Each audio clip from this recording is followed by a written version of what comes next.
सोचिए, क्या कोई एक इंसान सच में एक ऐसी विरासत बना सकता है जो सदियों तक याद रखी जाए? आज हम बात करने वाले हैं एक ऐसे ही नाम की, जो इंडिया में इंडस्ट्री और ईमानदारी दोनों का पर्याय बन चुका है। ये सवाल हम सब के मन में कभी ना कभी तो आता ही है ना? क्या ये सिर्फ पावर और पोजीशन का खेल है, या फिर इसका ताल्लुक असर और एक दूर की सोच से है? जैसा कि हम देखेंगे, रतन टाटा की कहानी कुछ बहुत ही दिलचस्प जवाब देती है। तो चलिए कहानी शुरू करते हैं। और रतन टाटा की कहानी किसी शीश महल में नहीं, बल्कि बिल्कुल जमीन से शुरू हुई थी। और यही शुरुआत उस लीडर की नींव बनी जिसे आज पूरी दुनिया जानती है। सोचिए, सिर्फ 10 साल की उम्र। उस वक्त रतन टाटा ने अपने माता पिता के अलगाव का मुश्किल दौर देखा। एक ऐसा अनुभव जिसने उन्हें जिंदगी का एक बहुत बड़ा सबक सिखाया। उनकी परवरिश की उनकी दादी ने, और फिर कॉर्नेल यूनिवर्सिटी से पढ़ाई पूरी करके 1962 में उन्होंने टाटा ग्रुप में अपना सफर शुरू किया।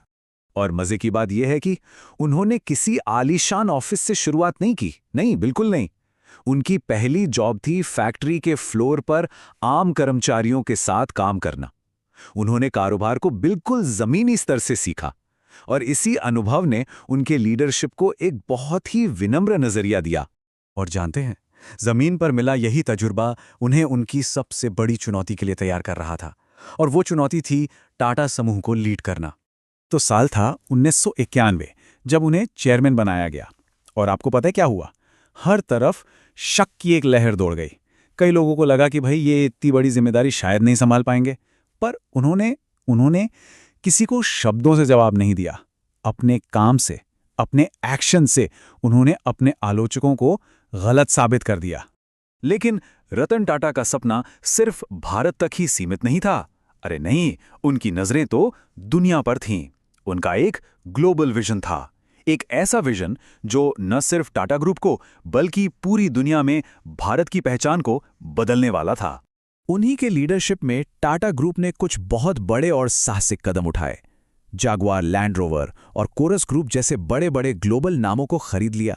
सोचिए, ये पहली बार था जब किसी इंडियन कंपनी ने इतने बड़े स्केल पर इंटरनेशनल ब्रांड्स को अक्वायर किया था। ये पूरे देश के लिए वाकई ही गर्व का पल था। लेकिन इन बड़ी बड़ी ग्लोबल डील्स के बीच रतन टाटा के दिल में एक बहुत ही खास, एक बहुत ही इंडियन सपना पल रहा था। सपना था हर भारतीय परिवार के लिए एक गाड़ी। और वो सपना हकीकत बना टाटा नैनो के रूप में। जी हां, वही टाटा नैनो। इसे दुनिया की सबसे किफ़ायती कार के तौर पे लॉन्च किया गया। इसका मकसद बस एक था, लाखों लोगों के लिए कार खरीदने को एक दूर के सपने से निकालकर एक ठोस हकीकत बनाना। पर रतन टाटा की कहानी सिर्फ बिजनेस, प्रॉफिट और बड़े बड़ी डील्स तक ही सीमित नहीं है। उनकी विरासत का जो असली सार है, वो बिजनेस की दुनिया से कहीं आगे उनके परोपकार में छिपा है। वो एक बहुत बड़े फिलांथ्रोपिस्ट हैं। टाटा ट्रस्ट के जरिए उन्होंने शिक्षा, स्वास्थ्य और गरीबी मिटाने के लिए करोड़ों रुपए दान दिए हैं, और इससे अनगिनत जिंदगियां संवर गईं। देश के लिए उनके इस असाधारण योगदान को भारत सरकार ने भी पहचाना।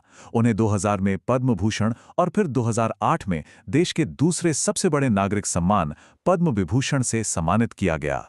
तो रतन टाटा की इस शानदार यात्रा से आखिर हम क्या सीख सकते हैं? देखिए, उनकी असली विरासत उनके बनाए हुए बिजनेस एम्पायर में नहीं है, बल्कि उन उसूलों में है जिन पर वो हमेशा चले। शायद उनके खुद के शब्द ही इस बात को सबसे अच्छी तरह बताते हैं।